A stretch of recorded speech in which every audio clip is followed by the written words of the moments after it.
Iya, sahabat Mentario, gimana kabarnya? Semoga sehat-sehat selalu. Ya, pada waktu yang lalu kita boleh bersama dengan Ibu Stefani. Ya, bagaimana beliau menceritakan kankernya yang sangat luar biasa. Ya, kalau Bapak Ibu dan saya melihat ya cerita story dari beliau, oh sangat menggugah hati kita. Ya, tentunya sahabat Mentari juga. Nah, kali ini ya kita akan mendengarkan bagaimana perjalanan iman ya seorang Ibu Stefani Frelilia Turangan Wirawan ya, bagaimana luar biasanya 100% ya dicurahkan untuk Tuhan. Nah, bagaimana ceritanya nih? Kok bisa seperti itu? Nah, bagaimana Bapak Ibu dan saya sahabat Mentari? Apakah bisa menjalani seperti itu? Kita akan mendengarkan langsung dengan Ibu Stefani. Bagaimana Ibu Stefani? Sehat-sehat, tetap semangat. Puji Tuhan. Terima kasih loh. Shalom, Masih sahabat Mentari. tetap bersama dengan sahabat Mentari ya. Tentunya. Saya senang loh baca bukunya ini. Oh, amin, amin. Luar biasa amin. ini, iya. Ya, ini semua karena berkat dan Betul. anugerah Tuhan. Iya. Tidak ada satupun itu karena saya atau karena kebaikan saya, Iya. tapi semua karena kebaikan Tuhan. Betul. Ya. Iya. So, jadi apa yang kira-kira membuat setelah pada waktu yang lalu kan cerita tentang Ya. bagaimana kanker yang menggerogoti dalam tubuhnya, tapi Iya. tetap semangatnya sangat luar biasa atas dukungan ya, dukungan keluarga, dukungan mungkin orang lain yang selalu berdoa walaupun Ya. kita putus asa, tapi kok kita ya artinya dari Bu Stefani sendiri punya harapan yang sangat luar biasa. Apa sih yang diharapkan di situ gitu loh? Ya. Boleh cerita mungkin story-nya bagaimana? Ya. Iya. Saya agak recap sedikit ya, bahwa dalam perjalanan saya itu saya mengalami kegelapan. Iya. Yang setelah saya dipulihkan itu, saya merasa Tuhan memperkenankan saya untuk berada di dalam kegelapan itu, supaya sekarang saya itu bisa memberikan satu kesaksian di mana hidup di dalam kegelapan itu bukan hanya kalau kita bicara neraka yang api menyala-nyala yang membakar, tetapi kita juga bisa merasakan neraka kalau kita tidak mengandalkan Tuhan. Betul. Dan saya diperkenankan masuk di dalam kegelapan itu selama 3 tahun. Wow. Tetapi penyertaan Tuhan tetap. Saya waktu salah satunya saya harus mengalami gamma knife. Gamma knife itu bukan operasi buka kepala, tetapi untuk menghancurkan tumor yang ada di otak saya. Waktu pertama di scan ya? Itu dibilang 4 tumor. Tetapi ternyata yang kenyataannya ada 22. Jadi saya masuk, kalau ada yang sudah mengalami MRI, itu biasanya itu dia masuk selama 45 menit, lalu suaranya sangat ribut ya, dan di tempat yang sangat kecil. Saya di situ Pak 8 jam, bukan hanya 45 menit, tapi 8 jam. Yang anehnya dokter saya itu menanyakan setelah saya selesai, dia nanya, di dalam situ kamu ngapain aja? 8 jam Pak, nggak boleh bergerak, kepala nggak boleh bergerak, jadi tidurnya. Tapi tidak diinfus ya? Tidak. Tidak diinfus ya? Karena berarti sadar ya? Dan harus sadar. Jadi ini treatmentnya kita harus sadar supaya keaktifan otak itu terlihat. Ya Pak ya. Di situ 8 jam Pak, duduk, bukan duduk, tidur terlentang, kepala udah dipantek, nggak boleh bergerak, ya. Saya nyatakan sama dokter saya bilang, saya hanya menyanyi. Lagu apa Pak? Tuhan adalah gembalaku. Lagu itu berputar selama 8 jam. Wow. Di dalam benak saya. Jadi ini yang menyatakan kalau kita melihat Mazmur 23 pada saat Tuhan adalah gembalaku, kita itu tidak saja dibawa ke padang rumput hijau. Yeah. Kita juga masuk di dalam lembah kekelaman. Lembah kekelaman, ya. Tetapi tangan Tuhan beserta kita. Yeah. Jadi ini yang pertama ya Pak ya. Setuju. Mazmur 23, Tuhan adalah gembalaku. Jadi di sini dikatakan untuk kita juga bahwa selama kita hidup, bukan berarti kita tidak punya pergumulan. Bukan berarti kita tidak masuk di dalam lembah kelam. Tetapi yang Tuhan janjikan bahwa di dalam lembah kelam aku ada. Ini luar biasa Pak. Kalau kita memahami ini, kita lebih tidak gampang ketakutan, tidak gampang gelisah. Karena kita tahu, walaupun saya ada di lembah kelam, walaupun saya ada di dalam duka cita, tapi penyertaan Tuhan tidak pernah meninggalkan. Selalu ada, ya. Selalu ada. Betul. Itu kira-kira yang pada saat itu, walaupun saya masih di lembah kekelaman, tetapi bayangin 8 jam Pak, orang juga nyanyi satu juga, kan rasanya bosan ya Pak. Tetapi di sini Tuhan memberikan kekuatan dengan lagunya itu yang dinyanyikan di pikiran saya berulang-ulang, dan saya lakukan itu dan treatment itu semua berhasil. Dan itu kalau boleh tahu, itu dorongan dalam diri kita atau memang ya bukan bisikan ya, tapi memang saya harus melakukan itu, atau memang Tuhan memberikan kamu harus lagu ini, kamu harus lagu ini. Semua dari Tuhan Pak. Semua bukan saya yang itu langsung saya mendengar dalam pikiran saya ya Pak ya. Jadi semua itu pekerjaan Tuhan yang memberikan saya kekuatan Pak. Luar biasa ya. Apalagi setelah saya kegelapan itu Tuhan angkat Pak. Bagaimana saya nggak bersyukur Pak? Bagaimana yang tadinya saya nggak bisa mengasihi, saya nggak mencintai anak-anak saya, itu Pak langsung rasanya energi sukacita itu terus di dalam kehidupan itu saya. boleh saya tahu itu detik-detik terakhir atau memang sebelumnya atau 1 bulan sebelumnya sehingga ada perubahan yang sangat luar biasa langsung, yang Pak itu kan saya bilang saya divonis itu 14 Februari 2019. Terang Tuhan saya rasakan itu 14 Februari 2022 dan itu 14 instan ya. Pak. Jadi 3 tahun tepat Tuhan perkenankan saya melihat. Nah berarti mulai dari Februari itu mulai ada perubahan yang memang signifikan ya? Sangat signifikan Pak. Sangat signifikan. Contohnya ya Pak, di gereja itu yang biasanya saya harus ditarik-tarik untuk ke gereja. Saya nggak pernah mau ketemu mata dengan mata sama hamba-hamba Tuhan Pak. Pada saat 14 Februari kebetulan kita ada gereja, ada pelayanan itu kan Valentine's ya. Setiap tanggal 14 Valentine's. Iya, dan itu sebetulnya di Singapura kita masih nggak boleh berpelukan. Dalam arti kata kita masih harus pakai masker. COVID ya. Ya, masih COVID itu baru aja dibuka gitu maksudnya untuk semua bisa travel. Tapi kan ada peraturan-peraturan yang kita masih tidak boleh untuk betul. Ya, untuk peluk. Di situ Pak, saya peluk satu persatu. Mau hamba Tuhan, mau jemaat. Karena saya merasakan sukacita yang luar biasa. Dan mereka sangat terheran-heran Pak. Dari saya yang tidak mau bertemu, dari saya yang begitu setiap ketemu saya cuma kayak zombie gitu ya.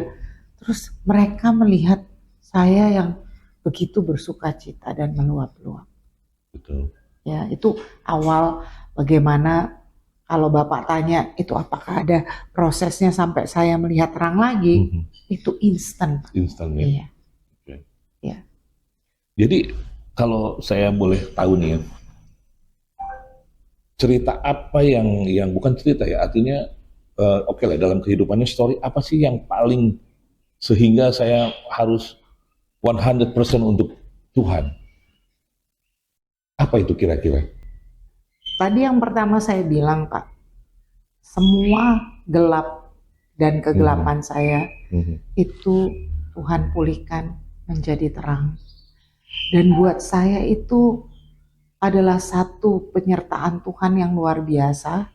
Sampai ada kawan-kawan saya yang bertanya, apakah kamu tidak ingin secara fisik pun itu disembuhkan?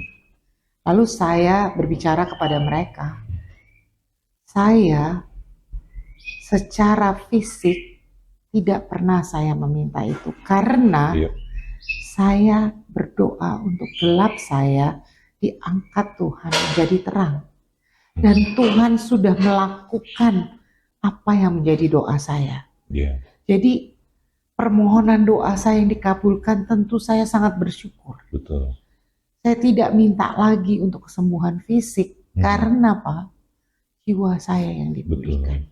Dan ini menurut saya sangat penting, karena kalau hanya fisik yang disembuhkan, Pak, belum tentu dia akan mengandalkan Tuhan. Belum tentu dia terus ingat kepada Tuhan. Karena ada, Pak, pada saat kita sudah di zona nyaman, di mana semua baik-baik saja, keadaan kita juga baik-baik saja, kita bisa melupakan Tuhan. Tetapi kalau jiwa kita yang disembuhkan, kita tahu bahwa Tuhanlah semua karunia yang kita dapat itu hanya Tuhan. Jadi bagaimana, Pak? Saya tidak punya satu di dalam hati saya untuk terus memuliakan Tuhan. Untuk ada kerinduan, selalu ada kerinduan. Ada kerinduan, Pak. Karena seperti misalnya ya, Pak, ya, dibebaskan. Misalnya orang yang ada di dalam penjara, dibebaskan gitu. Apalagi saya dibebaskan dari kegelapan yang mencekam di dalam kehidupan suami saya, anak-anak saya, seluruh keluarga saya. Bagaimana mereka bersuka cita melihat saya sudah keluar dari masa kegelapan. Saya bisa juga nyatakan orang yang depresi berat, Pak. Apakah mudah dia untuk keluar dari masalahnya? Tidak mudah, Pak. Tapi ini karena anugerah Tuhan mengangkat kegelapan saya menjadi terang. Seperti waktu Tuhan Yesus mati, mengangkat seluruh dosa kita, mengangkat seluruh kutuk kita. Itu menjadi apa? Anak-anak Tuhan, Pak. Itu kan anugerah.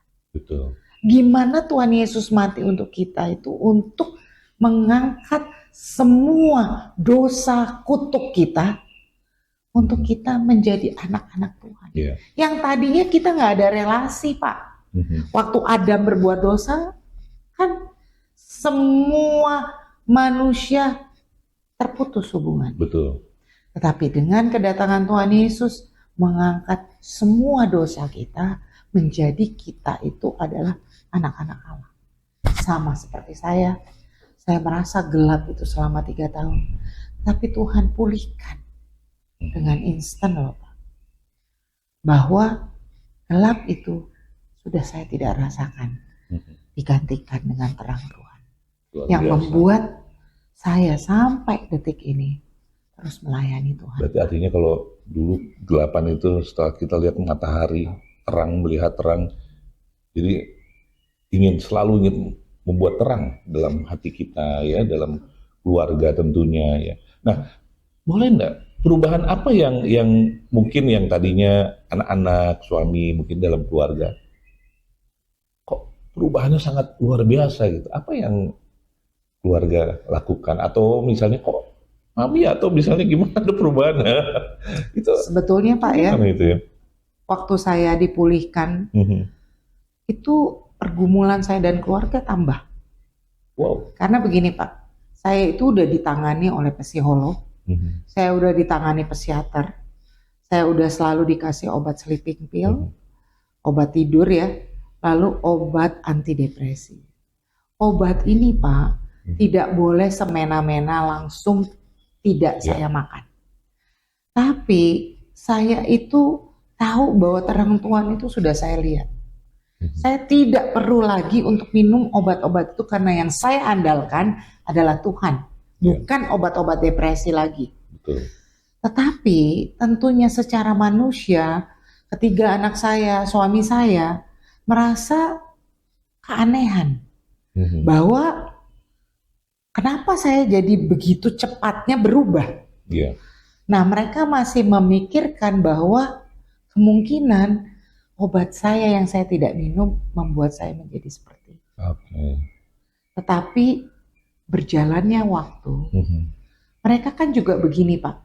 Selama 3 tahun kegelapan itu kan apa yang saya buat aneh-aneh, Pak. Yeah. Seperti yang saya sudah katakan di awal ya, Pak ya. Yeah. Bapak tahu sendiri, mau bunuh diri ya, bermacam-macam cara, Pak, gitu kan. Mau lompat, mau segala macam. Jadi secara manusia kok tiba-tiba mamanya berubah, mereka juga belum bisa mengerti, Pak. Mereka pikir, wah ini emosinya nggak stabil lagi. Jadi tidak semudah di dalam keluarga saya mereka merasakan terang Tuhan. Saya yang rasakan terang Tuhan. Betul. Tapi mereka melihat saya, mereka masih ragu. Apakah mama saya sudah kembali? Apakah mama saya udah nggak kayak dulu lagi? Itu masih pertanyaan buat Padahal mereka. Keluarga yang mendorong doa. Betul. Tapi ada keraguan juga ya. Pasti, Pak. Namanya manusia. Suami saya juga pikir bahwa waktu saya berubah itu, saya kembali menjadi Fani yang waktu sebelum saya divonis. Karena saya seorang ibu yang sangat mencintai ketiga anak saya, ya. Tetapi rupanya berbeda, Pak. Saya, Pak ya, di Singapura itu setiap orang saya ajak bicara, Pak. Yang dulunya ya tentu orang strangers atau orang yang kita nggak kenal kan, pasti kan kayak Bapak misalnya teman saya, apa Bapak nggak melihat saya aneh? Betul. Semua, Pak, dari orang di sana kan banyak yang kasih itu ya, kayak di food court atau di hawker itu ibu-ibu yang membersihkan. Itu semua saya ajak bicara. Saya misalnya naik Grab, Pak, saya ajak bicara. Mau itu agamanya apapun ya, Pak ya. Saya hanya bilang, kamu tahu nggak saya kena kanker? Saya bilang, saya jadi sharing ya. Dan yang luar biasa, Pak, mereka itu sama sekali tidak menolak apa yang saya katakan. Jadi ini satu lagi pekerjaan Tuhan. Sampai ada beberapa orang, Pak, yang bukan agama Kristen itu minta nomor telepon untuk saya lanjutkan. Karena kan kalau kita naik taksi atau apa kan ada waktunya ya. Jadi mereka lebih ingin tahu siapa Tuhan itu. Nah, mulai dari situ, Pak. Itu pelayanan juga loh itu. Betul, Pak. Jadi kita kalau dibilang nggak bisa pelayanan, Pak, nggak mungkin.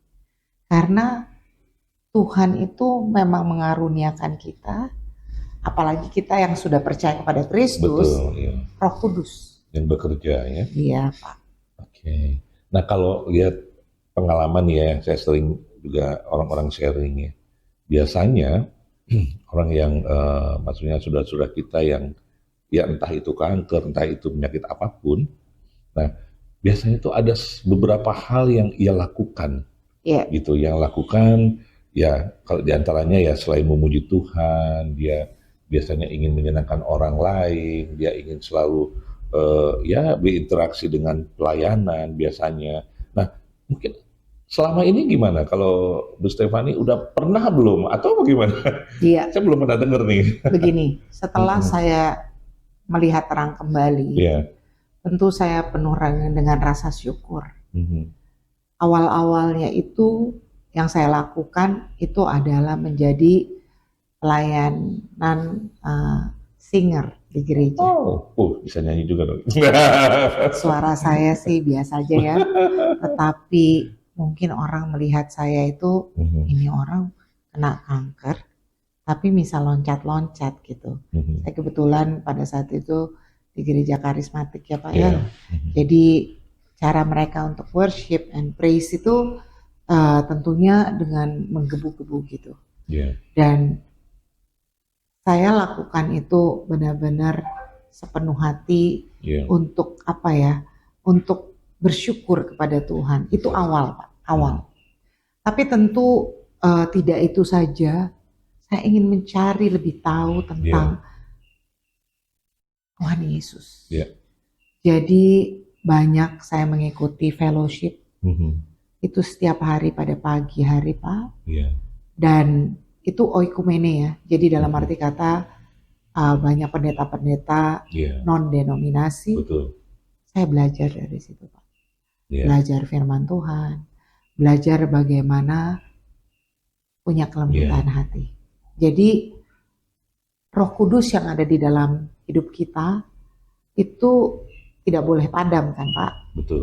Roh Kudus itu yang menuntun saya untuk terus di dalam firman Tuhan. Untuk terus bersyukur. Untuk terus tidak khawatir. Itu semua pekerjaan Roh Kudus. Dan apa yang sudah Tuhan berikan kepada saya tidak bisa ganti dengan apapun. Mau uang sebanyak apapun kita berikan, itu tidak cukup. Betul. Tetapi sekiranya hati yang tulus melayani Tuhan, betul, itu yang menjadi moto saya. Berarti ini ngomong-ngomong sudah melakukan ini dong ya, kayak semacam pelayanan mission trip, atau bisa cerita sedikit. Kalau saya lihat di buku ini, bukunya yang sudah ditulis ini ada beberapa ya yang sudah dilakukan yang sangat luar biasa itu, sampai dibukukan seperti ini loh ya. Nanti kalau mau cari bukunya di mana? Siapa tahu kan kita mau belajar juga ya, bagaimana seorang ibu yang sangat luar biasa, mau dibilang kokoh ya kokoh, tapi memang di dalamnya memang ya Tuhan yang bekerja begitu ya. Ini saya lihat bukunya luar biasa loh ini, ketika ya banyak sekali ya di sini problema hidup, tapi senantiasa Tuhan selalu beserta. Nah, mission trip sudah kemana aja? Saya lihat sini ada mission trip juga apa dan sebagainya itu. Apa sih yang menjadi bagian di dalam iman mungkin, ini, atau Pak, apa sih? Atau memang seluruhan keluarga? Mission trip aja malah enggak ya. Malah saya kan dipertemukan di perkumpulan-perkumpulan rohani ya. Oh, begitu. Yang saya tadi bilang salah satunya pas pagi hari. Jadi kan kita sharing di situ, kita juga mendengarkan firman Tuhan, kita juga belajar, kita dididik secara firman Tuhan. Jadi di sini saya punya kerinduan karena banyak yang menyatakan, wow, hidupmu itu sangat diberkati Tuhan. Sampai even tahun yang ketiga yang saya melihat terang itu, saya terus-terus punya penyertaan Tuhan di dalam treatment kanker saya, Pak. Ya, bukannya sembuh, saya masih mengalami kemo, saya masih mengalami radiasi berulang-ulang, saya masih mengalami gamma knife. Nah, tetapi penyertaan Tuhan itu sempurna. Jadi saya selalu bertanya, ada rencana Tuhan dalam kehidupan saya. Tidak mungkin saya diberikan anugerah ini, saya hanya diam. Saya harus menyatakan kesaksian saya pada banyak orang. Dan terutama Pak, saya waktu itu masih mengalami kemo. Kemo itu kemo infus ya Pak, selama 1 tahun. Jadi saya selalu 1 bulan sekali Pak, setiap hari ke-28 menjalankan kemoterapi. Di sini saya berkumpul dengan orang-orang yang tentu juga berpenyakit kanker. Dari macam-macam agama Pak. Tetapi di sini mereka melihat saya itu kok sukacita. Jadi di dalam ruangan ya Pak, mungkin kursinya itu 6 apa? Enggak, jadi modelnya di sini depan, di belakang ada. Jadi enggak lingkarannya, berhadap-hadapan. Itu mungkin ada 4 kursi. Dan di sini saya melihat banyak orang yang hanya tertidur. Tetapi saya Pak, bisa sambil zumba, sambil diinfus, saya menari. Dan mereka melihat, ini orang ini tuh aneh kok mungkin. sukacita banget. Bapak pernah nggak ya, kalau pernah mengunjungi orang yang sakit kanker, dan mereka lagi ada treatment, itu itu kebanyakan Kebanyakan semua dry. lemah. Iya, lemah. Betul. Tapi saya tuh selalu sukacita. Saya selalu mengajak mereka bicara dan menguatkan mereka. Jadi kadang-kadang mereka bilang, kamu kesini untuk nganterin orang cancer atau bagaimana? Saya lalu berbicara, saya ini cancer udah stadium terakhir. Di situ mereka bilang, kok bisa? Saya bilang, saya punya Tuhan yang luar biasa. Baru di situ saya bicara tentang Tuhan. Dan mereka hanya bisa mendengar dengan kekaguman. Beberapa dari mereka, Pak, itu punya kekuatan yang luar biasa. Ada beberapa dari mereka yang bukan Kristen, itu menjadi percaya Kristus. Luar biasa. Itu awal. Kayaknya itu pelayanan di luar ya. Setelah manusia kan kita, kayaknya tidak mungkin. Tapi kok setelah nalar, wah ini Tuhan yang bekerja gitu. Sehingga ada perubahan-perubahan yang sangat, ya di luar kemampuan sebagai manusia. Mungkin di luar kemampuan Bu Stefani juga, nggak mungkin ya. Tapi kok dia bisa gitu ya. Itu semua di luar kemampuan saya. Iya, Pak. Luar biasa. Jadi, sambil diminum loh, monggo. Iya. Baik. Iya, diminum. Saya juga mau minum nih. Iya. Jadi memang penyertaan Tuhan ya Pak ya, yang luar biasa. Betul ya. Di sini saya mau angkat satu ayat ya Pak ya. Iya.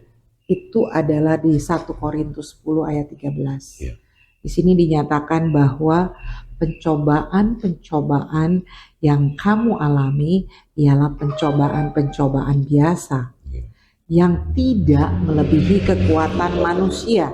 Sebab Allah setia dan karena itu Ia tidak akan membiarkan kamu dicobai melampaui kekuatanmu. Di sini loh Pak. Iya. Ini ayat yang sangat luar biasa yang menyertai kehidupan saya. Karena kadang-kadang kita bertanya-tanya, mengapa Tuhan? Mengapa ini terjadi di dalam kehidupan saya? Yeah. Apakah saya bisa menjalani pergumulan ini? Apakah saya bisa terus melayanimu dengan setulus hati? Apalagi kalau di dalam keadaan saya yang terendah, ya, saya seperti di luar kayak tidak ada apa-apa, tetapi saya juga merasakan kesakitan. Tetapi ayat ini sangat menguatkan. Pencobaan itu tidak melebihi dari kekuatan kita manusia, dan itu betul Pak. Saya nggak bilang bohong-bohong. Sakit. Tetapi Tuhan berikan kemampuan kepada saya untuk menjalankan ini ya, betul. Itu Pak yang luar biasa. Masalah kita disembuhkan, itu karunia Tuhan. Masalah saya dipulihkan, kanker saya nggak ada, itu karunia Tuhan. Betul. Tapi ada yang lebih dari itu. Di dalam kehidupan saya sampai detik ini, penyertaan Tuhan itu tidak pernah meninggalkan saya. Maka itu Pak, saya mulai melakukan mission trip. Artinya pelayanan yang bukan hanya di Singapura, tetapi di mana-mana. Sudah kemana aja nih mission tripnya nih? Boleh dong cerita sedikit. Boleh. Khususnya saya itu menjangkau sebetulnya orang-orang yang tidak dipedulikan, seperti para pemulung. Ya, ada di Jakarta, ternyata Jakarta kota metropolitan, tetapi di sudut-sudut banyak sekali yang tidak sejahtera, ya. Lalu kemudian tentu di yatim piatu, tentu di kayak rumah-rumah jompo. Setelah itu juga saya pergi ke pelayanan di suku-suku laut, di suku-suku di dalam hutan. Ya, mereka sangat jarang sekali bisa dijangkau. Lalu kemudian saya melayani di Indonesia ini, tentu di Jawa Barat, Jawa Tengah, Jawa Timur. Lalu kemudian saya di Sumatera itu di Medan, ya. Lalu kemudian saya melayani juga di Indonesia bagian timur. Wow, Ya. luar biasa ya. Jadi dari Toraja, Makassar, kemudian Manado, Palu, Poso, itu sudah saya jalankan. Jadi boleh dikatakan tidak lelah itu karena memang penyertaan Tuhan juga. Amin, Pak. Dan itu kekuatan dari Tuhan. Betul ya. Kalau Bapak bilang saya ini tidak sakit, tidak juga. Tetapi ini yang saya bilang, seluruh sakit saya itu, apalagi waktu saya melayani, Pak, itu nggak tahu kekuatan energinya tuh dapat dari mana. Dan tunggu Pak, kan di firman Tuhan juga dikatakan bahwa hati yang gembira adalah obat. Betul.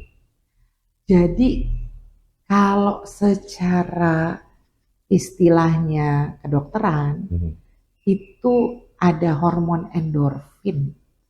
Hormon endorfin itu salah satunya adalah diberikan kita rasa sukacita. Dan itu Pak, luar biasa sebagai obat. Itu firman Tuhan loh Pak. Betul. Dan Bapak sendiri melihat, kalau Bapak bersukacita, itu semangat. Energinya tuh tiba-tiba meluap-luap. Betul. Dan saya rasakan itu. Jadi penyembuhan saya, dalam arti kata, saya tetap semangat, tetap bersukacita, walaupun vonis itu terus berjalan di dalam kehidupan saya, tapi saya tidak takut. Dan Tuhan selalu memberikan saya energi dalam pelayanan.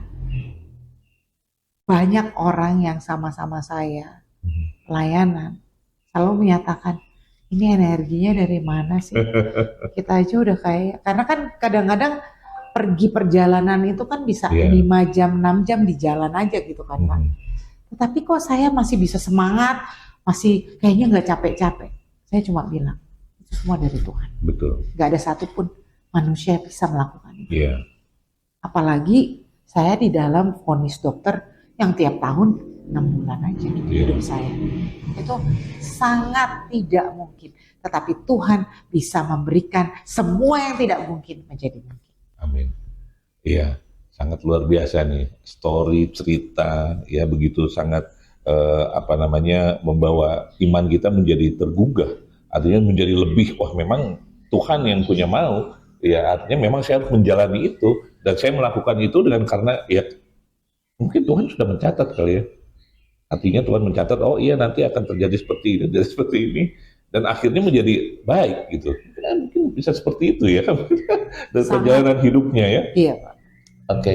Ya, mungkin di dalam sesi ini ya mungkin bisa sedikit cerita selain sukacita, apa sih yang diharapkan sehingga tadi kalau saya dengarkan ceritanya membantu si A, si B, si C, si D untuk melihat sampai dengan si pemulung bahkan umat jompo apa dan sebagainya, apapun itu, apa yang diharapkan dari diri kita atau dari diri Stefani, kira-kira apa sih saya tuh mau ngapain sih sebetulnya selain sukacita tadi ya? Mungkin ada yang suatu hal yang memang, wah ini saya harus seperti ini gitu.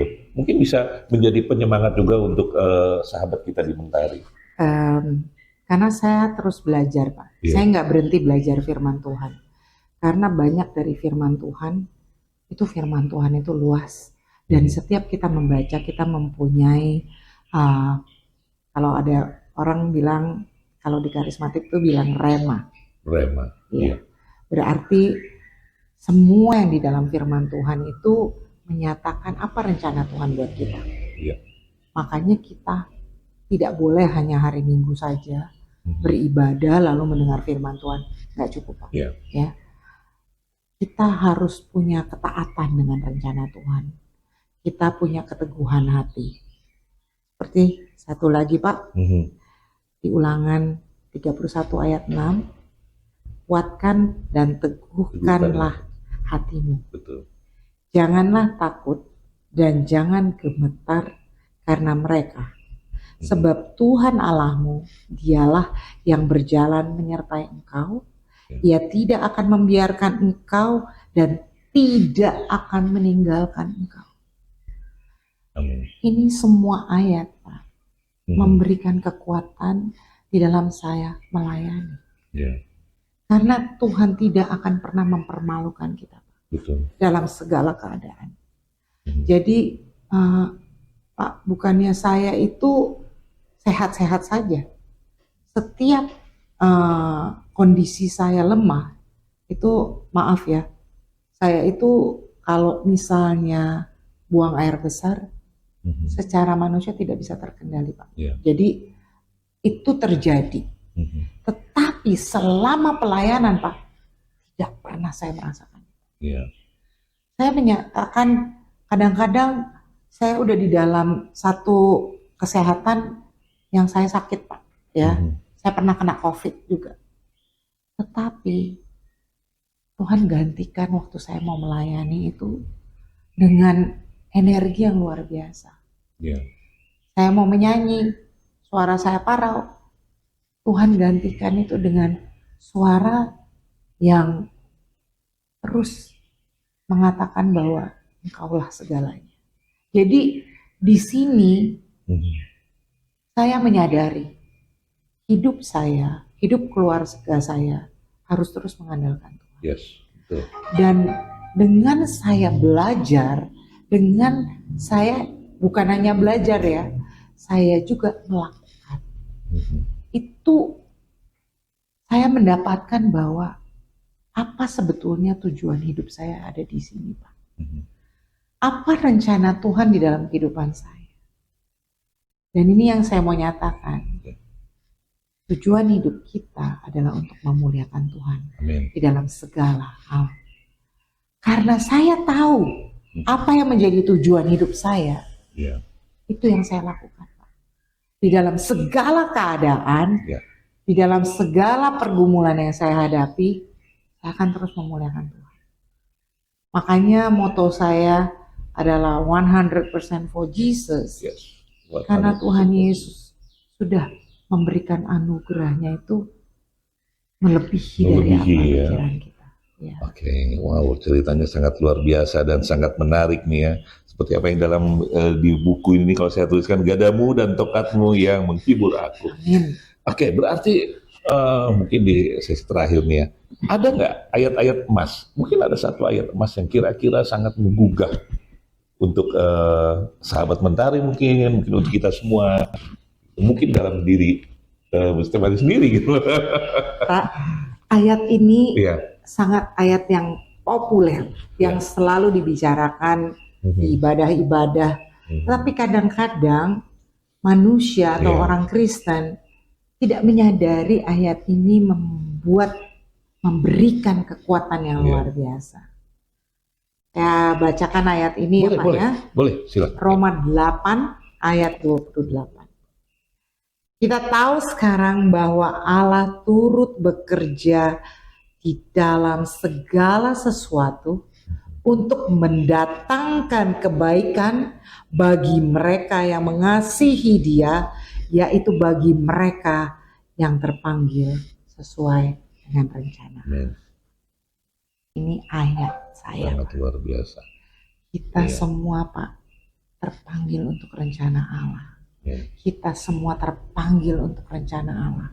Karena seperti tadi yang saya katakan, hidup kita tujuannya bukan cari uang, Pak. Betul. Hidup kita tujuannya bukan cari bisnis, tetapi tujuan hidup kita memuliakan Allah. Amin. Karena kita sudah dilepaskan dari segala kutuk, belenggu-belenggu dosa. Karena kita juga sekarang punya relasi dengan Allah Bapa melalui Kristus Tuhan. Jadi hubungan kita lebih erat, lebih erat lagi ya dengan Tuhan. Oke. Iya, saya pikir itu yang sangat luar biasa dan sangat menarik bagi kita ya, tentunya untuk sahabat-sahabat mentari juga yang menjadi pencerahan juga di dalam kehidupannya, khususnya bagi saudara-saudara kita mungkin yang punya kelemahan tubuh ya, bisa lebih fokus lagi dengan Tuhan, pasti akan disembuhkan. Dan Tuhan sudah mencatat itu ya sebelumnya ya. Oke, ya terima kasih untuk Bu Fani yang telah memberikan paling tidak ada pencerahan ya untuk kita semua, tentunya bagi ya sahabat mentari ya, bisa melihat bagaimana situasi yang tadinya buruk ya, yang tidak terpikirkan, tapi Tuhan mungkin sudah memberikan itu dan memang menjadi baik. Tapi kadang-kadang kita emosi dulu kan yang ada kan, down. Oh ini kan tidak, perjalanannya sangat luar biasa dan melonjak sampai dengan, ya Tuhan selalu menyertai, membimbing. Kadang-kadang orang ya karena jauh akhirnya jatuh. Kalau ini kan tetap bangun dan bangun. Itu yang sangat luar biasa dan sangat mungkin sebagai contoh ya, supaya kita bisa lebih ya percaya dengan Tuhan Yesus tentunya. Ya terima kasih untuk Ibu Fani, Terima kasih Bu sekali Stefani, lagi, Pak. ya salam untuk keluarga Diundang. anak-anak. Iya baik, untuk sahabat Mentari, ya demikian bincang-bincang saya dengan Bu Stefani. Iya, beliau sangat luar biasa dan boleh datang ke Jogja, ya ingin memberikan suatu hal yang terbaik seperti apa yang tadi sudah disampaikan, ya ingin mengunjungi beberapa tempat ya untuk memberikan kasihnya. Ya bagaimana dengan sahabat Mentari, saya dan yang lainnya? Tentunya mungkin karena kita belum terbiasa dengan itu, tetapi kita terbiasa bahwa Tuhan selalu menyertai kita. Ya bahwa kita harus terbiasa bahwa Tuhan selalu melindungi kita, yang memberikan yang terbaik apapun itu. Ya jangan dilihat dari sisi negatifnya. Misalnya saya ambil contoh ya, dari awal mungkin karena mungkin dari teman-teman kita, sahabat kita, ya karena mungkin ada biaya jadinya bisa sembuh. No, bukan itu yang dirasakan, tetapi karena karunia Tuhan, mukjizat Tuhan yang sangat luar biasa, sehingga apapun itu dapat berubah. Bukan karena uang, ya tapi karena iman kita pada Tuhan lebih kuat. Itu yang membuat ya, kita menjadi sembuh dan menjadi lebih baik. Ya, oke, terima kasih untuk sahabat Mentari yang telah melihat, yang telah mendengarkan. Ya, terima kasih. Selamat jalan nanti kalau mau berjalan lagi. Kapan pulang ke Singapura? Langsung pulang atau masih ada pelayanan? Oh, masih ada pelayanan. Lanjut ya, masih pelayanan. ada mission trip Iya. ya. Oke, sukses selalu. Tuhan selalu memberkati. Terima kasih. Terima kasih. Tuhan selalu memberkati. Amin.